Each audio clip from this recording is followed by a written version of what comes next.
नमस्कार दोस्तों, भारत एक बहुत ही बड़ी आबादी वाला देश और शुरुआत से ही हमारे भारत में अमीर गरीब हिंदू मुस्लिम सभी वर्गों के लोग रहते आए हैं। एक दौर था जब भारत पर मुगलों का राज होता था, फिर अंग्रेज भारत आए और आगे चले भी गए। उस समय भारत की ज्यादातर आबादी ग्रामीण क्षेत्रों में ही रहती थी और आज भी भारत की 70% आबादी गाँव में ही रहती है। लेकिन आज के गाँव पूरी तरह से बदल गए हैं। अब इस दौर में गाँव में प्राचीन काल के मुकाबले हर वो संसाधन मौजूद है जो पहले सिर्फ नगरों या फिर शहरों में हुआ करता था। लेकिन भारत के ग्रामीण इलाके हमेशा से ही ऐसे नहीं थे। एक दौर था जब मामूली बीमारी के लिए भी हमें गांव से कई किलोमीटर दूर शहर जाना पड़ता था। ये किस्सा 100-200 साल पुराना नहीं है, बल्कि ये बात आज से महज 60 साल पहले की है। जी हाँ दोस्तों, हम आज आपको ले जाएंगे 1960 के दौर में। उस दौर में एक आम आदमी का ग्रामीण जीवन कैसा रहा होगा और कैसे उस दौर में इतनी कठिनाइयों के बाद भी वे लोग सरवाइव कर पाते होंगे। सब कुछ जानेंगे इस वीडियो में, बस वीडियो को पूरा देखिएगा। आइए चलते हैं भारत के ग्रामीण दौर में। वैसे तो गाँव को भारत की रीढ़ की हड्डी कहा जाता है, लेकिन फिर भी हमेशा से भारत के ग्रामीण क्षेत्र गरीबी और अशिक्षा का सामना करते रहे हैं। 1960 भारत के लिए एक ऐसा दौर था जहां लोग गांव की पुरानी परंपराओं में भी विश्वास रखते थे। उस दौर की कई मान्यताएं और परंपराएं जो आज अस्तित्व में नहीं है। वो दौर जातिवाद के लिए भी जाना जाता था। आज से लगभग 60 साल पहले भारत के गांव में छुआछूत बहुत ही ज्यादा चलता था। जैसे दलित जाति को मंदिर, पानी और शिक्षा जैसे स्थानों पर पूर्णता रोक थी, क्योंकि लोगों में उस वक्त वही रूढ़िवादी मानसिकता मौजूद थी जहां गरीब और दलित को बोलने का कोई हक नहीं था।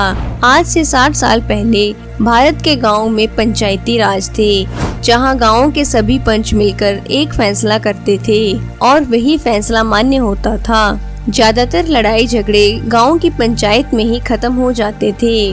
लोग ज्यादा कोर्ट कचहरी के चक्कर में नहीं पड़ते थे। लोगों का जीवन उस दौर में साधारण हुआ करता था। गांव के लोग खेती में ही अपना जीवन गुजार देते थे। हम आपको कुछ वीडियो फुटेज के माध्यम से उस दौर को समझाने की कोशिश करेंगे।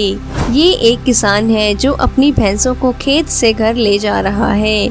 ये फुटेज दक्षिण भारत के किसी गांव की है, जिसमें आप आराम से उस दौर की कल्पना कर सकते हैं। क्या दौर रहा होगा वो, जहां टांगे और बैलगाड़ियां अपने अंतिम चरण में थे। किसी ने कल्पना भी नहीं की होगी कि भारत की सार रहित टांगे और बैलगाड़ियां कुछ सालों बाद ही नजर नहीं आएंगी। लेकिन 1960 तक बैलगाड़ी का चलन खासकर ग्रामीण क्षेत्रों में खूब रहा, जैसे कि आप इस वीडियो क्लिप में देख सकते हैं। इस फुटेज में आप लोगों का पहरावा देख सकते हैं।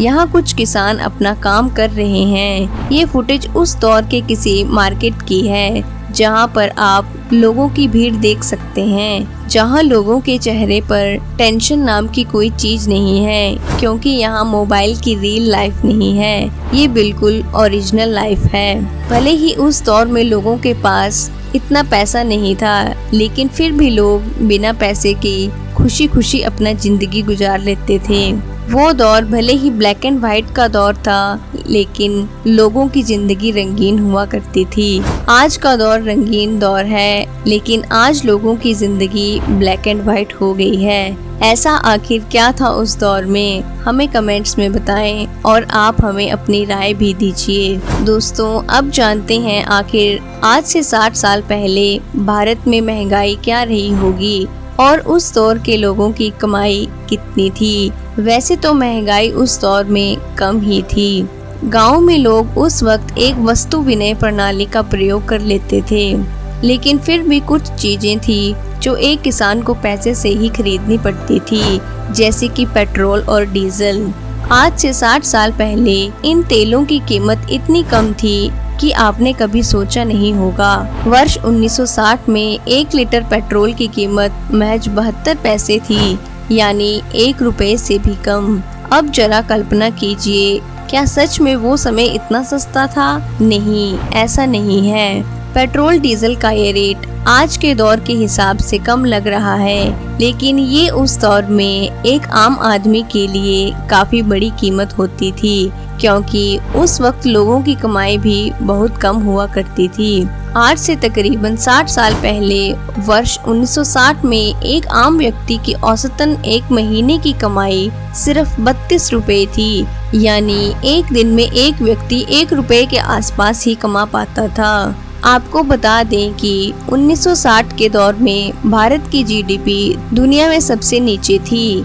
इसी कारण से वस्तु के दाम भी कमाई के अनुसार ही थे। जैसे उस वक्त भारत में 5 रुपए अमेरिका के $1 के बराबर थे और आज यही आंकड़ा 83 और 1 का है। तो इसका मतलब है जैसे जैसे कमाई बढ़ती गई वैसे वैसे महंगाई भी बढ़ती गई। जैसे कि उस दौर में 10 ग्राम सोने की कीमत सिर्फ 112 रुपए हुआ करती थी, यानी उस दौर के 100 रुपए आज के 70,000 दोनों बराबर हैं। वर्ष 1960 में 1 किलो घी की कीमत महज 95 पैसे थी। वहीं आटा 15 पैसे प्रति किलो मिलता था, दाल 25 पैसे और दूध 12 पैसे पर केजी के हिसाब से मिलता था। आपको बता दें कि उस दौर में एक माचिस के बॉक्स की कीमत महज 2 पैसे थी, लेकिन उस जमाने में हमारे घरों में बिजली नहीं हुआ करती थी, तो वैसे तो लोग कैरोसिन का उपयोग कर लेते थे, लेकिन फिर भी कभी कभी टॉर्च की जरूरत पड़ ही जाती थी। अब उस दौर के लोगों के लिए टॉर्च भी किसी अजूबे से कम नहीं थी, इसलिए टॉर्च की कीमत उस जमाने में थोड़ी महंगी होती थी। वर्ष 1960 के आसपास एक साधारण टॉर्च की कीमत 1 रुपए होती थी। ये आंकड़ा थोड़ा कम या ज्यादा हो सकता है। और हाँ, साइकिल उस दौर में चलन में आ गई थी। वर्ष 1960 में एक साइकिल की कीमत 20 रुपए थी। वैसे तो गाँव के लोग ज्यादा सिनेमा नहीं देखने जाते थे, फिर भी आपको बता दें कि उस दौर में सिनेमा के लिए एक टिकट की कीमत सिर्फ 40 पैसे होती थी। आज से 60 साल पहले ना तो टेलीविजन थे और ना ही कोई न्यूज़ चैनल। लोग ज्यादातर अखबार ही पढ़ लिया करते थे। वर्ष 1960 में एक न्यूज़पेपर की कीमत मात्र 15 पैसे थी। अगर आज किसी को एक मिनिमम प्राइस पर एक कार खरीदनी होती है तो कम से कम 4 लाख रुपए उसे खर्च करने पड़ेंगे, लेकिन उस दौर में एक कार की कीमत सिर्फ 30,000 हुआ करती थी। ये कीमत हमें सिर्फ आज के हिसाब से कम लग रही है, लेकिन उस जमाने में 30,000 रुपए भी किसी आम व्यक्ति की बस की बात नहीं थी। ये थी 1960 के दौर की महंगाई। ये महंगाई तो उस वक्त के दौर के साथ बढ़ती गई और साथ ही आगे भी बढ़ती रहेगी। लेकिन क्या कभी भारत के ग्रामीण क्षेत्रों में पूर्णतः गरीबी खत्म हो पाएगी? क्योंकि इंडिया के गांव ही हैं जो वर्षों से भारत को यहाँ पहुँचाने के लिए आर्थिक और सामाजिक तौर पर मदद करते हैं। गांव के बिना भारत की कल्पना करना भी मुश्किल है। आज ग्रामीण भारत की तस्वीर बदलना फिलहाल सबसे जरूरी है। आज़ादी मिलने के बाद से ही हमेशा देश में गरीबी और किसानों की स्थिति को सुधारने की बातें की जा रही हैं। भारत के प्रथम प्रधानमंत्री रहे जवाहरलाल नेहरू जी ने एक जमाने में पंचवर्षीय योजना की शुरुआत की थी। साथ ही इंदिरा गांधी जी ने गरीबी हटाओ का नारा लिया था। तो आज से लगभग 2.5 दशक पहले उदार अर्थनीति की शुरुआत की गई। कहा गया कि उदारीकरण की लहर ग्रामीण भारत में बदलाव लाएगी। आज हमारे देश को नेताओं के द्वारा महाशक्ति और विकसित राष्ट्र कहा जाता है, लेकिन आंकड़ों के मुताबिक देश के कुल 24.39 करोड़ परिवार हैं, जिनमें से 17.91 करोड़ परिवार ऐसे हैं जो गांव में ही रहते हैं और बाकी बड़े बड़े शहरों में। तकरीबन 30% परिवारों के पास जमीन नहीं है, तो करीब 91% परिवार दिहाड़ी मजदूर हैं। जिस देश को आर्थिक महाशक्ति बनाने की बात की जाती है, उसी देश में करीब 45 लाख परिवार दूसरों के घर में काम करके, 4 लाख परिवार कचरा बीन करके और करीब 6.5 लाख परिवार भीख मांगकर गुजारा कर रहे हैं। तो दोस्तों, ये था 60 साल पहले का भारत। कैसा लगा आपको 1960 का वो दौर? कितना सुनहरा दौर था जब कम इनकम में ही सब खुशी खुशी रहते थे। आप हमें कमेंट्स करके बताएं कि आपको हमारी वीडियो कैसी लगी। मिलते हैं आपसे अगली वीडियो में, तब तक के लिए धन्यवाद।